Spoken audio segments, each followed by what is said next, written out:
ప్రియమైన దేవుని బిడ్డలారా, ప్రతి నెల మనం బల్లారదలో పాల్పొప్పులు పంచుకుంటున్నాం.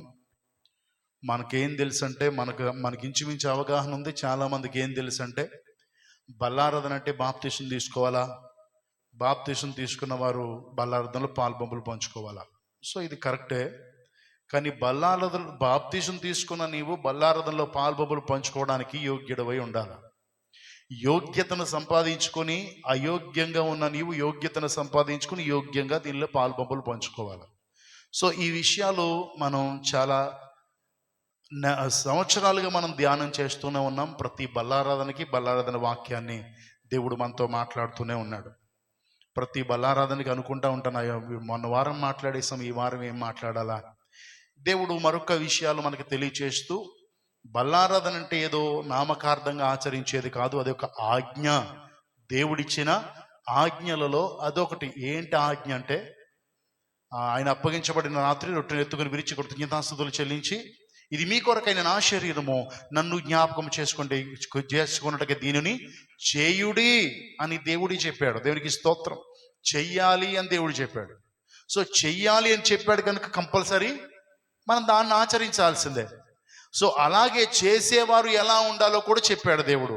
సో కనుక గడిచిన వారం మనం నేర్చుకున్నాం, మనం ఏం తిందుమా, ఏం తాగుదుమా, ఏమి ధరించుకుందామా అనే ఆలోచన శరీరానుసారంగా ఉండక, దీనిలో పాల్పొప్పులు పంచుకునేవారు దేవుని రాజ్యం కొరకు, నీతి కొరకు వెతికే వాళ్ళై ఉండాలి. శరీరానుసారమైన మనస్సు ఉండకూడదు అని చెప్పుకుని అంతకుముందు బల్లారదలో మనం ఆగాం. దేవునికి స్తోత్రం. కనుక ప్రియమైన దేవుని బిడ్డలారా, ఈ దినం కూడా దాన్ని కంటిన్యూ చేసుకుందాం. ఎందుకంటే యేసుక్రీస్తు ప్రభువు చెప్పారు కదా, నా శరీరము తిని రక్తము తాగువాడే నిత్య జీవం గలవాడు అని యోహాను సువార్త 6వ అధ్యాయంలో దేవుడు చెప్పిన మాట 53 నుంచి చదువుదాం ఒకసారి. 6వ అధ్యాయం 53 నుండి 57 వరకు. కావున యేసు ఇట్లనెను, మీరు మనుష్య కుమారుని శరీరము తిని ఆయన రక్తము తాగితేనే కానీ మీలో మీరు జీవము గలవారు కారు. అంటే మీలో మీరు జీవము గలవారు అయ్యి ఉండాలంటే ఆయన శరీరమును రక్తమును సేవించాలి. నా శరీరము తిని నా రక్తము తాగువాడే నిత్య జీవం గలవాడు. అలా తాగేవాడు, అలా తినేవాడు నిత్య జీవం గలవాడు. అంత్యదినమున నేను వాణ్ణి లేపుదును, అంత్యదినాన వాణ్ణి లేపుతాను. నా శరీరము నిజమైన ఆహారము, నా రక్తము నిజమైన పానీయమునై ఉన్నది. నా శరీరము తిని నా రక్తము తాగువాడు నా యందును, నేను వాని యందును నిలిచియుందుము. దేవునికి స్తోత్రం. హల్లెలూయా. కాబట్టి దేవుని బిడ్డలారా, ఇక్కడ శరీరము మనం తినేయడం అంటే, రక్తాన్ని తాగేయడము అంటే ఏంటి అని తెలుస్తుందంటే, ఇప్పుడు దీనిలో పాల్పొప్పులు పంచుకోవడం వల్ల దేవుడే చెప్తున్నాడు, ఆయన అప్పగింపబడక మునిపే చెప్పినటువంటి మాట, నా శరీరము తిని నా రక్తము తాగితే అతను నా యందును, నేను అతని యందును నిలిచి ఉంటాము, అంటే ఏకమై ఉంటాము అని చెప్తున్నాడు. యేసుక్రీస్తు చెప్పిన మాటే అపోస్తలుడైన పౌలు కొరింథీయులకు రాసిన మొదటి పత్రికలో 10వ అధ్యాయంలో కూడా 16వ వచనంలో కూడా చెప్తున్నాడు. 10వ అధ్యాయం 16వ వచనంలో ఇదే మాట వేరే విధంగా చెప్తున్నటువంటి మాట మనం చూద్దాం. అపోస్తలుడైన పౌలు కొరింథీలో ఉన్న సంఘానికి రాసిన మొదటి పత్రికలో 10వ అధ్యాయం 16వ వచనంలో ఈ విధంగా రాయబడి ఉంది, మనము దీవించు ఆశీర్వచనపు పాత్రలోని ఇది త్రాగుట క్రీస్తు రక్తములో పాలు పుచ్చుకొనుటయే కదా, మనం విరుచు రొట్టె తినుట క్రీస్తు శరీరములో పాలు పుచ్చుకొనుటయే కదా. అంటే ఇప్పుడు అపోస్తలుడైన పౌలు కూడా చెప్తున్నాడు, ఇప్పుడు దీవించబడి ఆశీర్వదించబడి వెర్రవబడి ఇచ్చే శరీరమే లేదా రక్తమే మీరు తీసుకోవడం, ఆయనలో మీరు పాలు పంపులు పంచుకోవడం, సహవాసం కలిగి ఉండడం, ఆయనతో పాలు పంపులు పొందుకోవడం. సో ఇలా పాలు పంపులు పంచుకున్నాము అంటే ఆయనతో మనం ఏకమై ఉన్నాము, ఏకీభవిస్తున్నాము అని అర్థం. ప్రియమైన దేవుని బిడ్డలారా గమనించండి, ఇప్పుడు మనకు ఎక్కడైనా ఒక మీటింగ్ అయ్యింది అనుకోండి, మన పేపర్లో యాడ్ చదువుతాం కదా, జిల్లాలో ఏదో మీటింగ్ అయింది, జిల్లా నాయకులందరూ వచ్చారు. జిల్లా నాయకులందరూ వచ్చి ఆ మీటింగ్లో పాల్పొంపులు పంచుకున్నారు. సో ఆ మీటింగ్లో జిల్లా నాయకులే కాకుండా మండల నాయకులు కూడా, అంటే ఇప్పుడు మనం అంబేద్కర్ కోనసీమ జిల్లా నుంచి మండల నాయకులు కూడా వచ్చారు. వచ్చి దానిలో ఏదో ఒక సభ, ఎగ్జాంపుల్ చెప్తున్నాను, పేపర్లో ఏం రాస్తారంటే జిల్లా నాయకులు చేస్తున్న ధర్నాలో మండల నాయకులు కూడా పాల్పొంపులు పంచుకున్నారు, అంటే పాలు పొందారు, అంటే వారు కూడా వీరికి సహకరించారు, వారితో మేము ఏకము అని చెప్పారు అని అర్థం కదా. సో అదే విధంగా వాళ్ళు వచ్చి రావడం వల్ల ఎలాగైతే వేరు వాళ్ళు ఏకమై ఒకే నినాదం అని తెలిసిందో, సో అదే విధంగా ఇప్పుడు ఆయన శరీరాన్ని తినడం, ఆయన మనము ఏకము అని చెప్పడం అర్థమవుతుందా? ఇప్పుడు ఆయన శరీరాన్ని తినేయడం, రక్తం తాగేయడం అంటే మనము ఆయన శరీరం మనలో, ఆయన రక్తం మనలో ఏమైంది? మిళితమయ్యి ఆయన మనము ఏకమయ్యాము. దేవుడు చెప్తున్నాడు కదా, వారు నా యందును నేను వాని యందును నిలిచి ఉంటాము, అంటే మేము ఏకమై ఉంటాము. అపొస్తలుడైన పౌలు కూడా చెప్తున్నాడు, ఇలా శరీరం తినడం అంటే ఆయనతో మీరు పాలు పంపులు పంచుకోవడం, రక్తం తాగడం అంటే ఆయనతో మీరు పాలు పంపులు పంచుకోవడం, అంటే ఆయనతో మనము ఏకమై ఉండడం.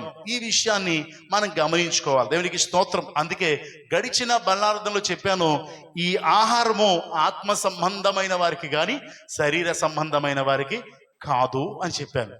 శరీర సంబంధమైన వారు తీసుకోవడానికి కాదు, శరీర సంబంధముగా ఉన్నవారు దీనిలో తీసుకోవడానికి అనర్హులు.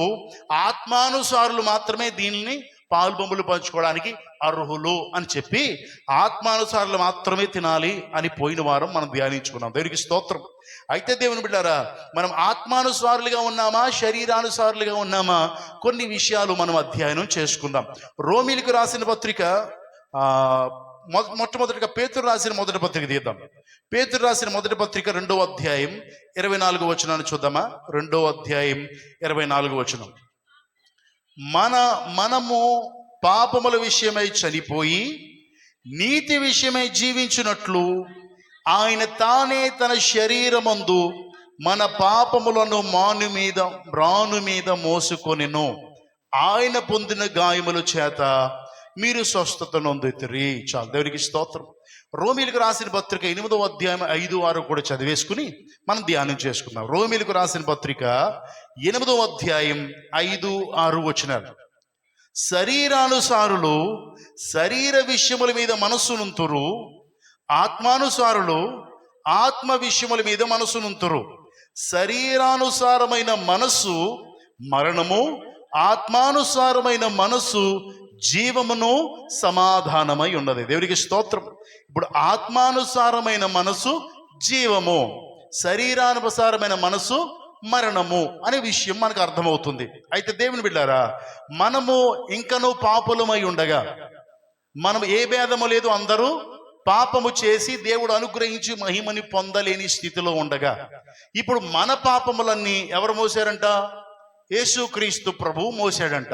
ఇప్పుడు ఒక పాపి యేసయ్య రాక మునుపు ఆయన శరీరం ఎలాంటిది? శరీర సంబంధమైనది. ఇప్పుడు నేనే ఉన్నాను, ఫర్ ఎగ్జాంపుల్, శరీర సంబంధిగా ఉండేవాడిని. పాపం ఉండేది, కోపము, క్రోధము, కలహాలు, కక్షలు, భేదాలు, ఇవన్నీ ఇంచుమించు దేవుడు వద్దన్నవన్నీ ఉన్నాయంటే ఎలాంటి వాడిని? నేను శరీరానుసారంగా బ్రతుకుతున్నాను. ఆత్మానుసారమైన విషయాలు నాకు తెలియదు. ఇలా తెలియనప్పుడు నేనేం చేశానంటే నా ఇష్టానుసారంగా బ్రతికేవాడిని. నా ఆలోచనకు తగినట్టుగా, నా తలంపుకు తగినట్టుగా, నాకు నచ్చినట్టుగా, నేను కోరినట్టుగా బ్రతికేవాడిని. ఇలా బ్రతుకుతున్నాను గనుక నేను చేసే ప్రతి పాపం నాకు ఎలా మారింది? మరణంగా మారింది. అంటే ఏ భేదము లేదు. ఇప్పుడు నేనేం చేశాను? అందరే కాదు, నేను కూడా పాపం చేశాను. ఇప్పుడు పాపం వల్ల ఏమొస్తుంది నాకు? పాపం వల్ల వచ్చే జీతం మరణము. పాపం వల్ల నాకు మరణం వస్తుంది. ఇప్పుడు ఆ మరణము నన్ను ఏం చేస్తుంది? మరణానికి కబలించి ఆ నిత్య నరకమైన ఆ 2వ మరణంలో పడేస్తుంది. సో ఎప్పుడైతే సత్యాన్ని గ్రహించగలిగానో ఇప్పుడు నేను చేసిన పాపములకు, నా పాపముల కొరకు విమోచకుడు ఒక ఆయన వచ్చాడు అని తెలుసుకున్నాను. దేవునికి స్తోత్రం. తెలుసుకున్న తరువాత ఆయన పాదాల చెంతకు వెళ్ళాను. ఇందాక మనం చదువుకున్నట్టుగా మన పాపముల విషయమై చనిపోయి నీతి విషయమై జీవించినట్లు, అంటే నా పాపముల విషయమై నేను చనిపోయి తిరిగి నేను జీవించినట్లు ఆయనే, అంటే యేసుక్రీస్తు తన శరీరమందు మన పాపములను మ్రాను మీద మోసెను. దేవునికి స్తోత్రం. రోమీలకు రాసిన పత్రిక 8వ అధ్యాయం 4 కూడా ఒకసారి చదువుదామా. 8వ అధ్యాయం 4 వచనం. 8:4 దేవుడు తన సొంత కుమారుని పాప శరీరముతో పంపి ఆయన శరీరమందు పాపమునకు శిక్ష విధించెను. చాలు, దేవునికి స్తోత్రం. ఇప్పుడు యేసుక్రీస్తు ప్రభువు, దేవాది దేవుడు తన కుమారుని ఎందుకు పంపించాడు అంటే, పాపము చేత చనిపోతున్న నన్ను పాపము నుండి విడిపించడానికి ఇప్పుడు నేను ఏం చేశాను? పాపం చేశాను. ఆ పాపం వల్ల ఏమొస్తుంది? మరణం వస్తుంది. ఈ పాపం వల్ల వచ్చే మరణంలో నేను పడకుండా ఉండాలంటే నా పాప శిక్షను ఎవరొకరు అనుభవించాలి. ఇప్పుడు నా పాప శిక్షను అనుభవించడానికి ఆయన మన పాపములను మాను మీద మోసాను అని పేతురు పత్రికలో చదివాం. రోమీలకు రాసిన పత్రికలో మన పాపముల కొరకు తండ్రి ఆయనకి శిక్ష విధించాడు అని చదువుకున్నాం. ఇప్పుడు నా పాపములు అన్నీ ఆయన సిలువలో మోసాడు. మాను మీద ఆయన మన పాపములన్నీ మోసేశాడు. ఇప్పుడు నేను చేసిన పాపం ఆయన మీద మోపబడింది. ఆయన నా పాపముల కొరకు క్రయధనంగా తన ప్రాణాన్నే పెట్టేశాడు. దేవునికి స్తోత్రం. అంటే ఆయన గాయపరచబడ్డాడు, హింసించబడ్డాడు, దూషించబడ్డాడు, కొరడాల చేత కొట్టబడ్డాడు, కడకి సిలువలో మ్రాను మీద వేలాడి నా కొరకు ప్రాణం పెట్టేశాడు. దేవునికి స్తోత్రం. అంటే నేను చెల్లించాల్సిన వెల ఎవరు చెల్లించారు? దేవుడు నాకు బదులుగా చెల్లించేశాడు. నేను చెల్లించాల్సిన వెలను, క్రయధనమును ఆయన చెల్లించేశాడు. కనుక ఇప్పుడు ఆయన చెల్లించాడు కనుక ఇప్పుడు ఆయన శరీరంలో నా పాపములకు శిక్ష విధించాడు కనుక నా పాపం అంతటిని మోసాడు కనుక ఇప్పుడు ఆయన శరీరము ద్వారా నాకు ఏమొచ్చింది? విమోచన వచ్చింది. ఆయన కాచిన రక్తం ద్వారా నాకు ఏమొచ్చింది? విడుదల వచ్చింది. ఇప్పుడు నాకు విడుదలను గ్రహించిన ఆయన శరీరము, రక్తము నేనేం చేయాలా? జ్ఞాపకం చేసుకుంటూ తీసుకోవాలి. దేవునికి స్తోత్రం. జాగ్రత్తగా గమనించండి. ఇంతకు ముందు తెలియనప్పుడు నేను శరీరానుసారంగా బ్రతికాను, ఇష్టానుసారంగా ఉన్నాను. నా బ్రతుకు శరీరానుసారమైంది, నా ఆలోచన శరీరానుసారమైంది, తలంపులు శరీరానుసారంగా, ఎవరన్నా ఏమనంటే స్పందించేసే శరీరానుసారమైన జీవితం. ఇలాంటి జీవితాన్ని తెలుసుకున్న తర్వాత యేసయ్య పాదాల దగ్గరకు వచ్చి ప్రభువా నన్ను క్షమించయ్యా, నా పాపములు క్షమించయ్యా అని నేనేం చేశానంటే యేసయ్య పాదాల దగ్గర ప్రార్థన చేశాను. యేసయ్య పాదాల దగ్గర ప్రార్థన చేసిన అతిక్రమాలు అన్నీ ఒప్పుకున్నప్పుడు నా భారం అంతా ఆయన వహించాడు. నాకు క్రయధనముగా ఆయన ప్రాణాన్ని పెట్టాడు. దేవునికి స్తోత్రం. నేను మారు మనసు పొంది ఇప్పుడు పాప క్షమాపణ నిమిత్తమై బాప్తీసం తీసుకున్నాను. ఇప్పుడు పరిశుద్ధాత్మ అనే వరం వచ్చింది. దేవునికి స్తోత్రం. ఈ పరిశుద్ధాత్మ అనే వరం వచ్చిన తర్వాత ఇప్పుడు నేను ఎలా నడవాలి? ఆత్మానుసారంగా నడవాలి, కానీ శరీరానుసారంగా నడవకూడదు. దేవునికి స్తోత్రం. శరీరానుసారంగా నడవడానికి శరీరానికి ఇప్పుడు నేను రుణస్తున్నాను కాను. నా రుణం ఎవరు తీర్చారు? ఆయన శరీరం ముందు ఆయన సిలువలో నా కొరకు ఆయన ప్రాణం పెట్టి నా రుణమును ఆయన తీర్చాడు. దేవునికి స్తోత్రం. అర్థమవుతుందా? నా రుణమును ఆయన సిలువలో ప్రాణం పెట్టి క్రయధనముగా నాకు బదులుగా ఆయన ప్రాణం పెట్టాడు. కాబట్టి ఇక్కడ నేను శరీరానికి రుణస్తుణ్ణి కాను. శరీరానికి లోబడిపోయి జీవించాల్సిన అవసరం లేదు. దేవుడు నాకు స్వతంత్రతనిచ్చాడు. ఆ స్వతంత్రత గురించి టైం ఉంటే కిందకి వెళ్ళినప్పుడు ధ్యానం చేద్దాం. దేవునికి స్తోత్రం. అయితే దేవుని బిడ్డారా, ఇప్పుడు నేను ఏం చేయాలా అంటే నేను ఇప్పుడు ఆత్మానుసారంగా ఉన్నాను గనుక, సత్యాన్ని తెలుసుకున్నాను గనుక ఇప్పుడు నేను శరీరానుసారంగా బ్రతకూడదు. ఆయన శరీరాన్ని జ్ఞాపకం చేసుకుంటూ ఇప్పుడు నేను ఆత్మానుసారంగా బ్రతకాలి. దేవునికి స్తోత్రం. అంటే పూర్వం నా స్టైల్ వేరు, పూర్వం నా మాట వేరు, పూర్వం నా నడవడిక వేరు, పూర్వం నా తలంపులు వేరు, నా ఉద్దేశాలు వేరు, నా మార్గం వేరు. అప్పుడు నా శరీరానుసారమైన జీవితం. ఇప్పుడు ఆత్మానుసారంగా జీవిస్తున్నప్పుడు దేవుని ఆత్మ నాకు ఇచ్చాడు కనుక ఆత్మ ప్రేరేపణ ద్వారానే సాగిపోవాలి తప్ప నా ఇష్టానుసారంగా బ్రతకూడదు. దేవునికి స్తోత్రం. ఆయన క్రయధనముగా ఆయన ప్రాణం పెట్టేసి ఇప్పుడు ఆయన నన్ను కొనుక్కున్నాడు అని చాలాసార్లు మాట్లాడుకుంటాం. సో ఇప్పుడు ఆయన నన్ను కొనుక్కున్నాడు కనుక నేను ఆయన సొత్తు కనుక ఎవరికి ఉపయోగపడాలా? ఒకవేళ ఇంకా శరీరానుసారంగా ఉన్నాను అనుకో, మరణం నన్ను ఏలుబడి చేస్తుంది. ఇది మరణానికా జీవానికా? ఏం చెప్పాడు దేవుడు? జీవానికే కదా. ఒకసారి చూద్దామా? రోమీలకు రాసిన పత్రిక 8వ అధ్యాయం 6-5 వచనాలు చూద్దాం. 6-5. శరీరానుసారులు శరీర విషయముల మీద మనసునుతురు, ఆత్మానుసారులు ఆత్మ విషయముల మీద మనసునుతురు. శరీరానుసారమైన మనసు మరణము. ఇప్పుడు శరీరానుసారమైన మనసు మరణము, ఆత్మానుసారమైన మనసు జీవమును సమాధానమై ఉన్నది. ఇప్పుడు ఇంకా నేను శరీరానుసారంగా ఉంటే ఆ జీవం నాకు పనిచేస్తుందా? ఆలోచన చేయాలి. ఇప్పుడు రాయబడిన మాట, శరీరానుసారమైన మనసు ఉంటే మరణానికి వెళ్ళిపోతావు, ఆత్మానుసారంగా ఉంటే జీవం వస్తుంది. నా శరీరము నిజమైన ఆహారమును, నా రక్తము నిజమైన పానీయమై ఉన్నది. నా శరీరము తిన్న రక్తం తాగువాడు నిత్యము జీవిస్తాడు. దేవునికి స్తోత్రం. అంటే ఇప్పుడు నాకు నా శరీరానికి విమోచన ఇచ్చింది ఎవరు? యేసయ్య శరీరమే కదా. ఆయన శరీరం మీద మన పాపములను మోయబడుట ద్వారానే కదా. ఇప్పుడు ఆ శరీరాన్ని జ్ఞాపకం చేసుకుంటూ దీన్ని చేయాలి. దేవునికి స్తోత్రం. ఏదో ఊరకనే చేతులు పట్టేసుకుని ఏదో మాట్లాడేసి కాదు.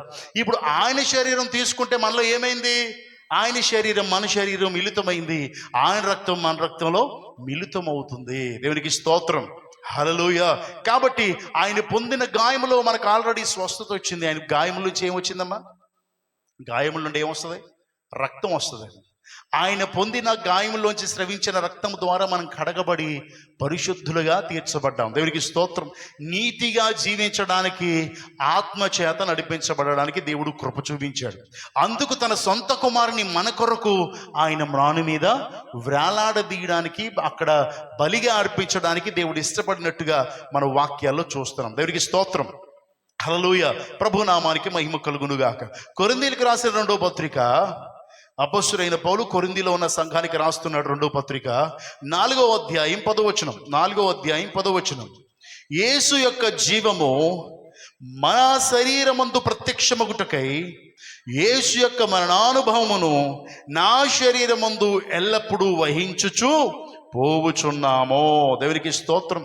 అపొస్తలుడైన పౌలు కొరింథీలో ఉన్న సంఘానికి తెలియచేస్తూ ఉన్నాడు. ఇప్పుడు ఆత్మానుసారుడు శరీర విషయముల మీద మనసు పెట్టకూడదు అని రాయబడి ఉంది. ఇప్పుడు కూర్చున్న మనలో ఇంకా ఒకవేళ శరీరానుసారమైన మనసు ఉంటే, అంటే కోపం తగ్గక, క్రోధాలు తగ్గక, ఎవరి మీదైనా కోపాలు, క్రోధాలు, కక్షలు, భేదాలు పెట్టేసుకుని మనసులో వ్యభిచారపు ఆలోచనలు, తలంపులు, దొంగతనాలు, ఇలాంటి ఇంకా దేవునికి అయిష్టమైన అవిధేయత, అవిశ్వాసం, ఇలాంటివన్నీ మనలో ఉండి ఇంకా సినిమాలు, సీరియల్ ఇవన్నీ పెట్టేసుకున్నాం అనుకోండి, మనం శరీరానుసారులమా, ఆత్మానుసారులమా? శరీరానుసారము. శరీరానుసారంగా ఉంటే మనలో జీవం ప్రత్యక్షమవుద్దా, లేదా సాతాను క్రియలు ప్రత్యక్షమవుతాయా? కాబట్టి ఒకసారి గమనిద్దాం.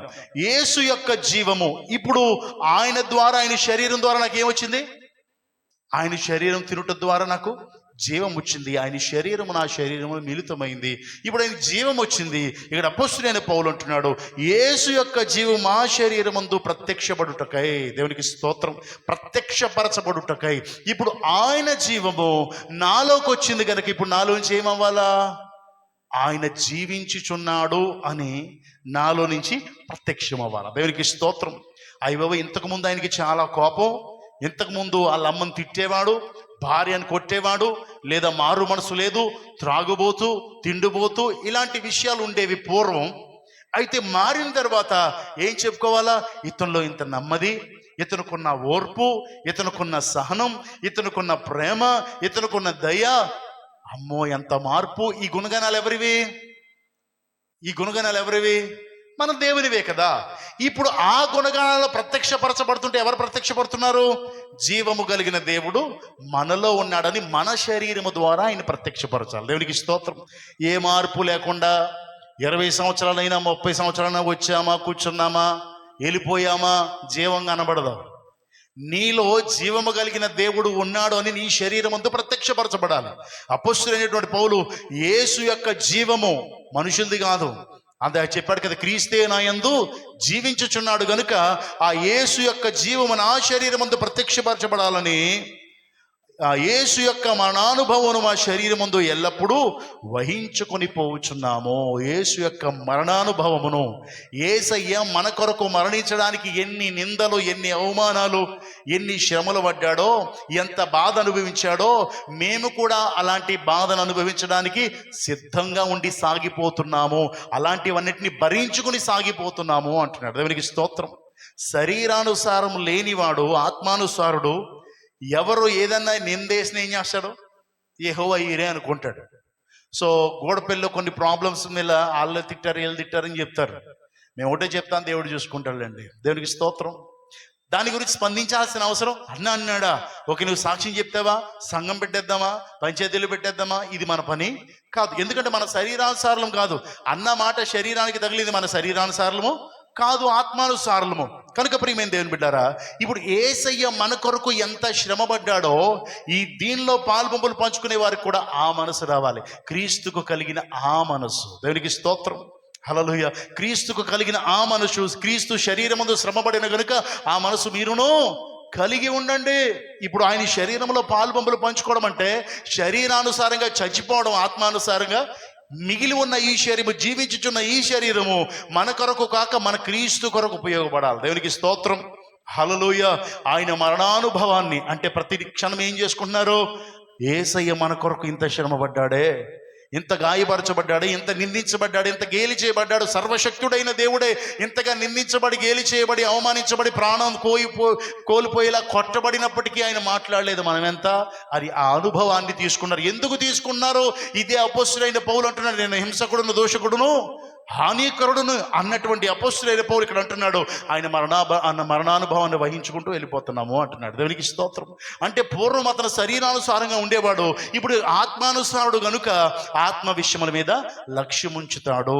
ఇది ఏదో ఊరకని తినేయడం కాదండి, ఇది తిన్న తర్వాత ఆయన మనతో ఏకమయ్యాడు అనే అనుభవాన్ని మనం కలిగి ఆ సత్యాన్ని గ్రహించి ఆయన మన శరీరమందు గణపరచబడే కృపను దేవుడు మనకిచ్చునుగాక. దేవునికి స్తోత్రం. హల్లెలూయా. కాబట్టి దేవుని బిడ్డలారా, ఫిలిప్పీలకు రాసిన పత్రిక 1వ అధ్యాయం 19వ వచనం చదువుదామా? 1వ అధ్యాయం 19వ వచనం.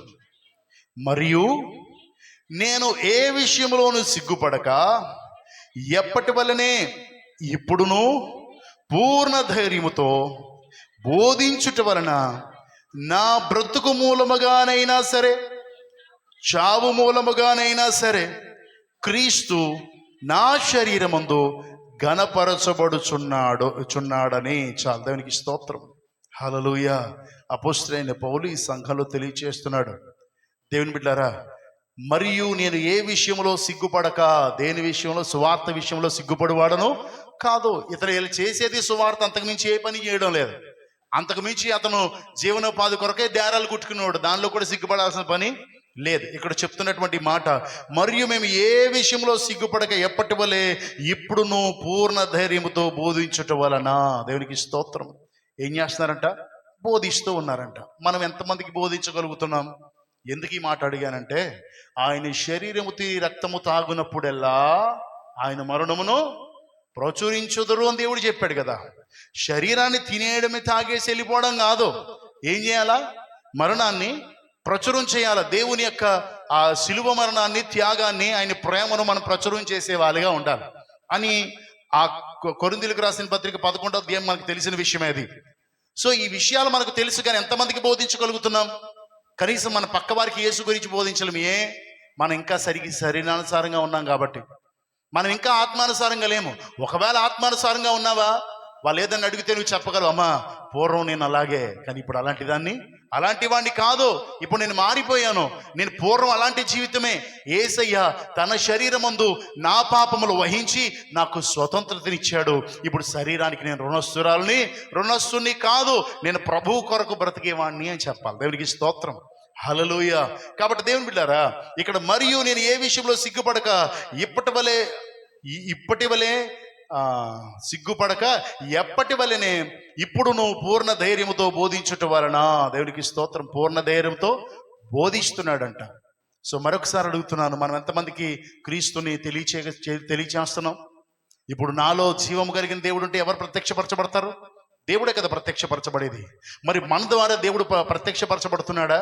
మన ద్వారా దేవుడి నామం గణపరచబడుతుందా, కించపరచబడుతుందా? దేవుడి వాక్యం ఉంది కదా, మిమ్మల్ని బట్టే కదా అన్యజనుల మధ్య నా నామము దూషించబడుతున్నది అని దేవుడు అడుగుతున్నాడు.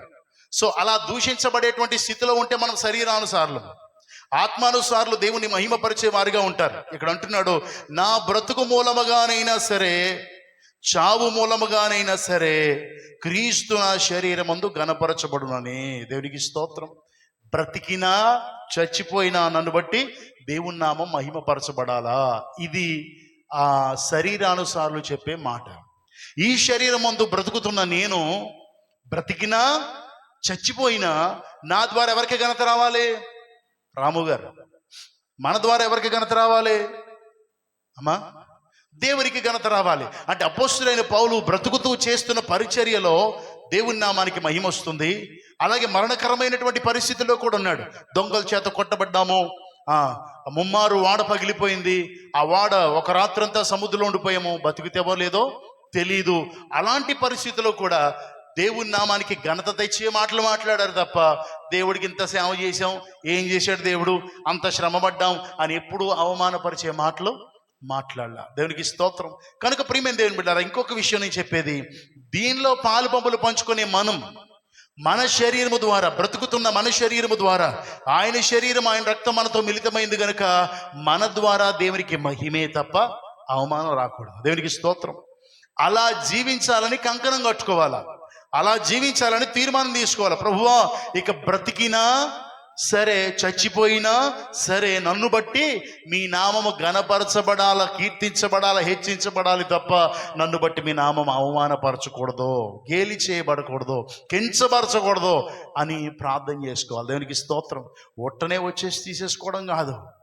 చాలా చోట్ల ఉన్నటువంటి ఆనవాయితీ ఏంటంటే, వచ్చామా, తీసుకున్నామా, తీసుకునేటప్పుడు దానిలో 10 రూపాయలు పెట్టామా లేదా 20 రూపాయలు పెట్టామా, తీసుకున్నామా, ఇది కాదు. యేసయ్య శరీరానికి వెలకట్టేటువంటి ధైర్యం, అవి ఇవ్వగలిగినటువంటి సత్తా ఎవరికి లేదు. అంతే కదండి. యేసయ్య శరీరానికి ఎంత వెలగడతావు? 10 రూపాయలు ఇచ్చి తీసుకుంటే 10 రూపాయలు వాల్యూ కడతావా? అలాగని 1000 ఇస్తే 1000 సరిపోద్దా?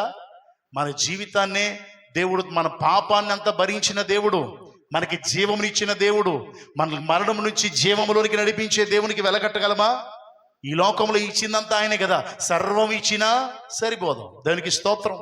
కనుక తీసుకునేవాడు యోగ్యుడై ప్రార్థన పూర్వకంగా తీసుకోవాలా, డబ్బులు పూర్వకంగా కాదు తీసుకోవాల్సింది. దీనికి డబ్బులకి మ్యాచ్ చేయకూడదు. ఇది చాలా తప్పు. ఎందుకంటే దేవుడు చెప్పాడు కదా, మీరు సిరికిని దేవునికిని దాసులై ఉండనేరరు అంటే, నువ్వు డబ్బైరా బాబు, ముక్క తీసుకోరా బాబు. దేనికి దాసులు మనం?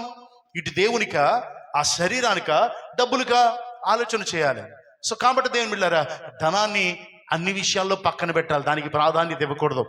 ముందుగా ఆయన శరీరము మనల్ని జీవింపచేసేది, రక్తము జీవింపచేసేది. ఇప్పుడు ఆయన శరీరము మన పాపములు వహించటం ద్వారా మనకి ఆయన శరీరము ద్వారా జీవం వచ్చింది. ఆయన కార్చిన రక్తము ద్వారా, ఆయన మనకు పెట్టిన ప్రాణము ద్వారా మనకి విమోచన వచ్చింది. అందుకే నా శరీరము తిని నా రక్తము తాగువాడే జీవము గలవాడు అని దేవుని వాక్యం సెలవిస్తుంది. దేవునికి స్తోత్రం. ఇప్పుడు అపోస్తలుడైన పౌలు ఏం చెప్తున్నాడో, అపోస్తలుడైన పౌలు అన్నాడు, బ్రతికినా సరే చచ్చిపోయినా సరే ఎలా ఉండాలమ్మా? దేవునికి ఘనత తేవాలి. దేవునికి స్తోత్రం. హల్లెలూయా.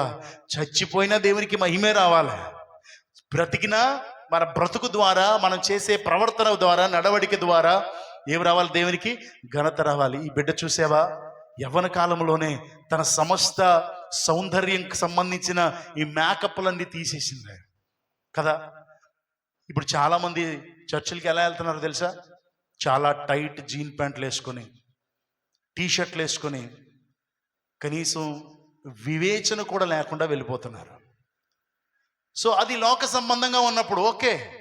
ఇప్పుడు నువ్వు బాప్తీసం తీసుకున్నావు కదా, బాప్తీసం తీసుకున్నప్పుడు నీ పాపాలన్నీ ఒప్పేసుకున్నావు కదా, నీ పాపాలన్నీ ఆయన మీద ఒప్పేసుకున్నాడు, ఆయన ఏమో నీకు విమోచన ఇచ్చేసాడు కదా. ఇప్పుడు నువ్వు విమోచించబడ్డావు కదా, ఆయన కొనుక్కున్నాడు కదా. ఇప్పుడు నువ్వు ఆత్మానుసారుడు కదా, పాటిస్తే పాడేస్తావు కదా.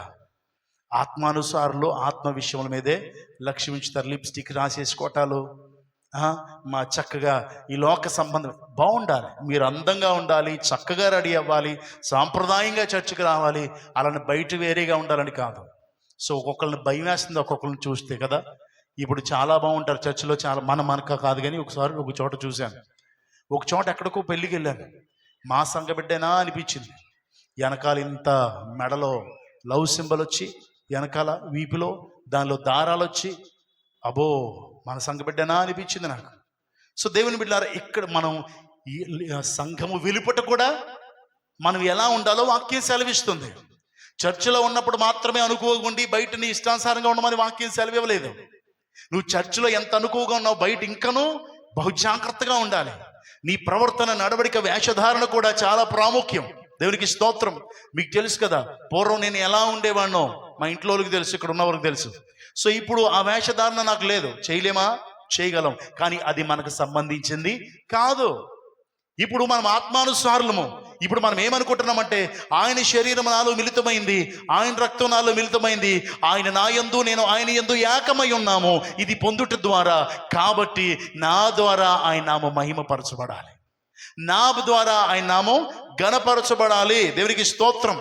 ఆయన మరణానుభవాన్ని నేను వహించుకుని సాగిపోవాలి అని ఆలోచన కలిగి ఉన్నవారం. దేవునికి స్తోత్రం. హల్లెలూయా. కొలస్సీలకు రాసిన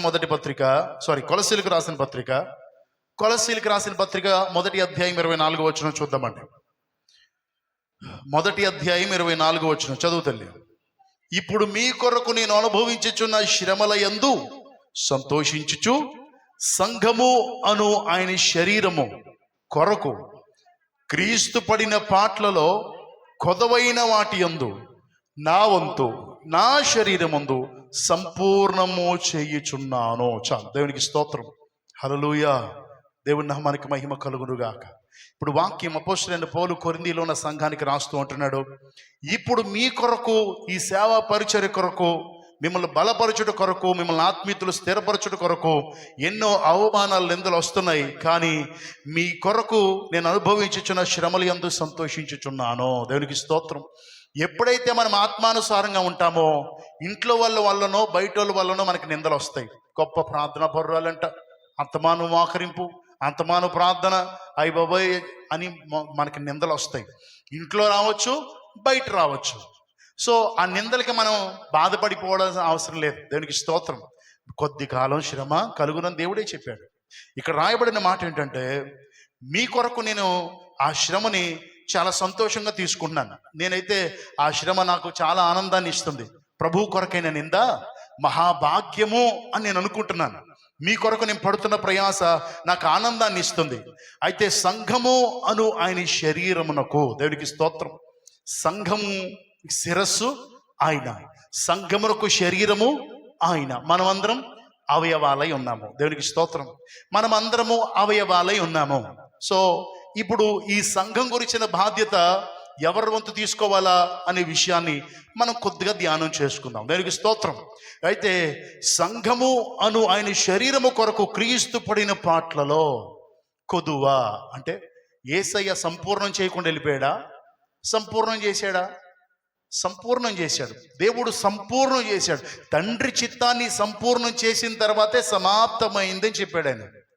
సో దేవుడు చెప్పింది సమస్తాన్ని సంపూర్ణం చేసి ప్రాణం పెట్టి ఆయన సంపూర్ణం చేసిన తరువాత కొదువైనవి అనే విషయం మనం ధ్యానించాలి. దేవునికి స్తోత్రం. యేసయ్య మనల్ని సంఘంగా, ఆయన శరీరంగా ఉండి కాపులో ఉంచి మనల్ని ఆయన శరీరంలో అవయవాలుగా చేసుకుని మనకు శిరస్సుగా ఉండి ఆయన సంఘ క్షేమం కొరకు అది ముడతయు మచ్చయు కలంకములు ఎందుగా ఉండాలని తన్ను తాను బలిగాను అర్పణగాను అర్పించేసుకున్నాడు. కొట్టబడ్డాడు, తిట్టబడ్డాడు, గొద్దబడ్డాడు, గేలి చేయబడ్డాడు. ఆ కడకి సిలువలో 3 మేకుల మధ్య వేలాడదీయబడి కడకి తన ప్రాణాన్ని పెట్టేశాడు సంఘం కొరకు. దేవునికి స్తోత్రం. హల్లెలూయా. అయితే కొదువైనవి అంటే, ఇప్పుడు యేసయ్య ఆరోహణం అయిపోయాడు. చనిపోయిన తర్వాత 3వ దినమన లేచి 40 దినాలు శిష్యులతో పాటు ఉండి వాళ్ళందరినీ బోధించిన తర్వాత ఆరోహణమై వెళ్ళిపోయి మరలా వస్తాను అని పరిశుద్ధాత్మను మనకు అనుగ్రహించి మరలా వచ్చి తీసుకుపోతాను అని చెప్పి వాగ్దానం చేసి వెళ్ళిపోయాడు. దేవునికి స్తోత్రం. హల్లెలూయా. ఇప్పుడు సంఘాన్ని పెంచుటలో, సంఘాన్ని ముందుకు తీసుకోవడంలో కొన్ని పనులు బాకీ ఉంటాయి. దేవునికి స్తోత్రం. ఇప్పుడు పరిశుద్ధాత్ముడు తన ఆత్మ చేత ఆవరింపచేసి సంఘానికి బోధించడమే కావచ్చు, సంఘాన్ని బలపరచడంలో, ప్రార్థించడంలో, వీటిలో ఎవరి వంతు పని వారు చేయాలి. దేవునికి స్తోత్రం. ఇప్పుడు మనమందరం ఎవరి శరీరంలో ఉన్నాం? యేసయ్య శరీరంలోని అవయవాలము అని మనకు తెలుసు. శిరస్సు ఆయన, శరీరం ఆయన, మనం అవయవాలు. అయితే ఇప్పుడు దీనిలో మనం పాలుపంపులు పంచుకున్నాం కనుక ఇక్కడ రాయబడిన మాట, కొదువైన వాటిని నా వంతు నా శరీరమందు సంపూర్ణము చేయుచున్నాను. దేవునికి స్తోత్రం. కొదువైనవి అంటే ఇప్పుడు సంఘాన్ని బలపరచడంలో కావచ్చు, ఆత్మీయులు పడిపోతున్నారు, లేదా ఇంకనూ అన్యజనులు దేవుని తెలుసుకోలేకపోతున్నారు, వారందరూ తెలుసుకుని సంఘంలో చేర్చబడాలనేదే దేవుని చిత్తం. అంతే కదమ్మా?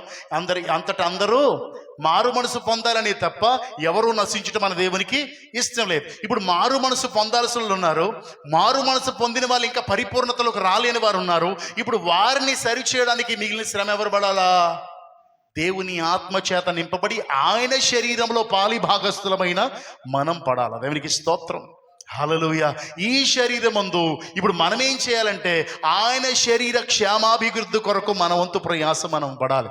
అపోస్తలుడైన పౌలు అంటాడు, అపోస్తలుడైన పౌలు కొదువైన వాటి యందు నా వంతు నేను చేశాను అంటే మిగిలిన వంతు ఉన్నట్ట లేనట్ట అమ్మా? నా వంతు నేను చేసేసాను అంటే ఏంటి దాని అర్థం? మీ వంతు బాకీ ఉంది, అది మీరు చేయాలి.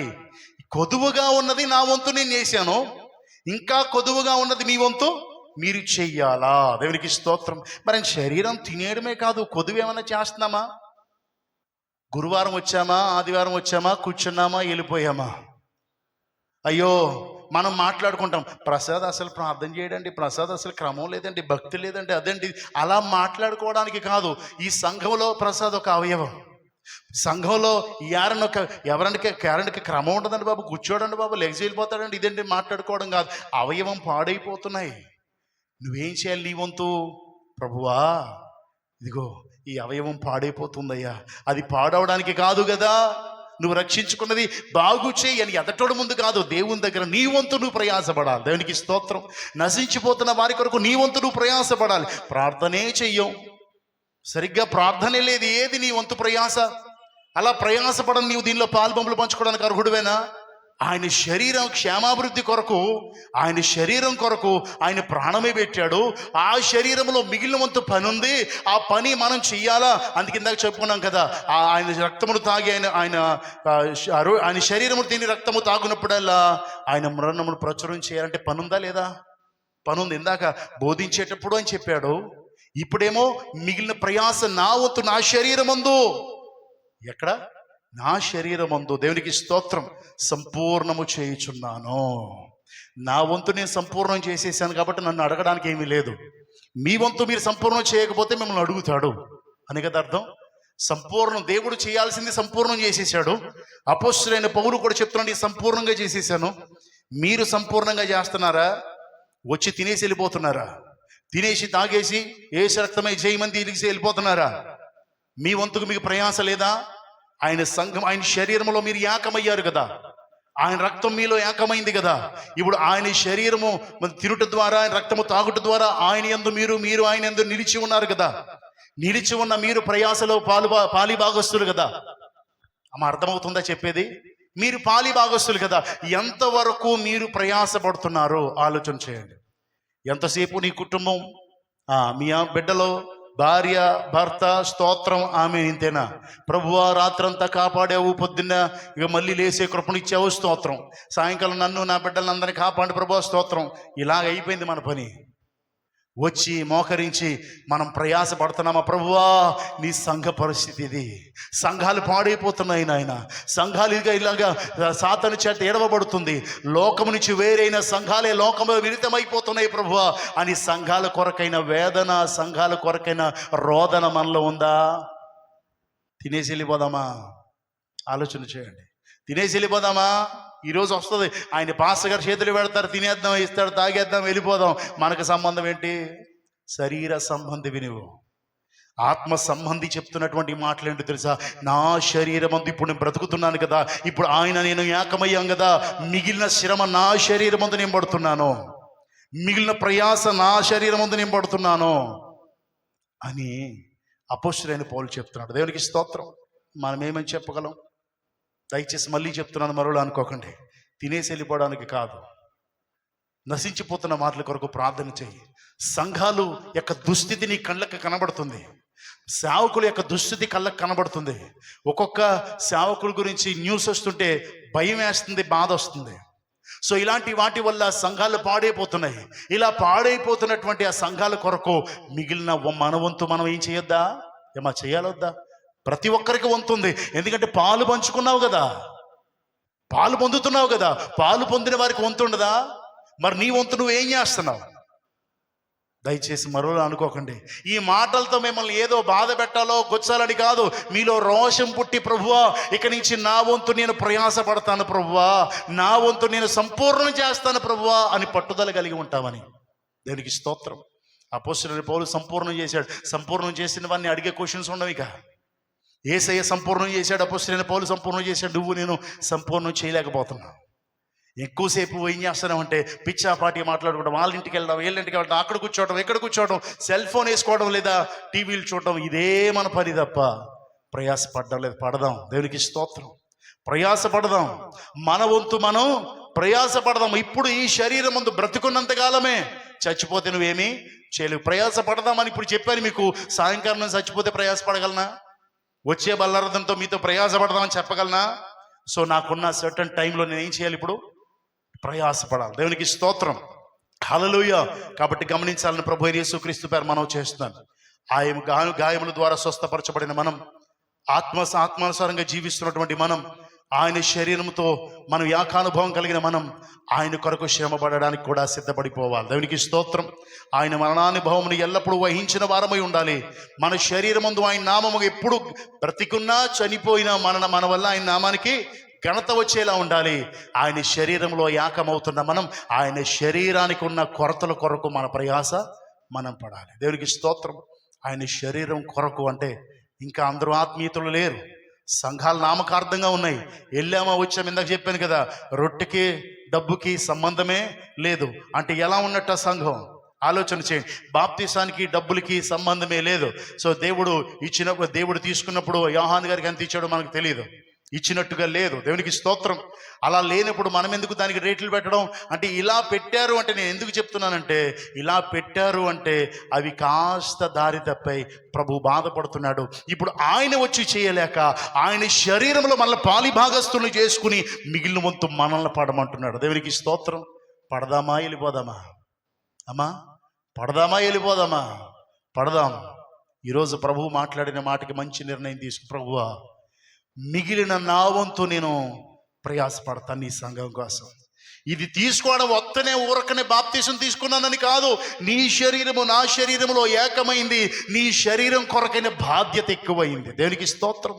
నీ శరీరం పాడైపోతుంటే భారం ఎక్కువైంది. నా వంతు నేను ప్రయాసపడతాను. దేవునికి స్తోత్రం. హల్లెలూయా. నేను నీతో పాలుబొమ్మలు పంచుకున్నాను, నాకు లేదా ఈ బాధ్యత ఉంది కాబట్టి నా వంతు నేను చేస్తాను అని చెప్పగలగాలి. దేవునికి స్తోత్రం. ఒట్టినే తీసుకుని వెళ్ళిపోకండి దయచేసి. ఒక మంచి నిర్ణయం తీసుకుని దీనిలో పాల్బొమ్మలు పంచుకుని ఇక మీదట పట్టుదల కలిగి మన వంతు మనం ప్రయాసపడదాం.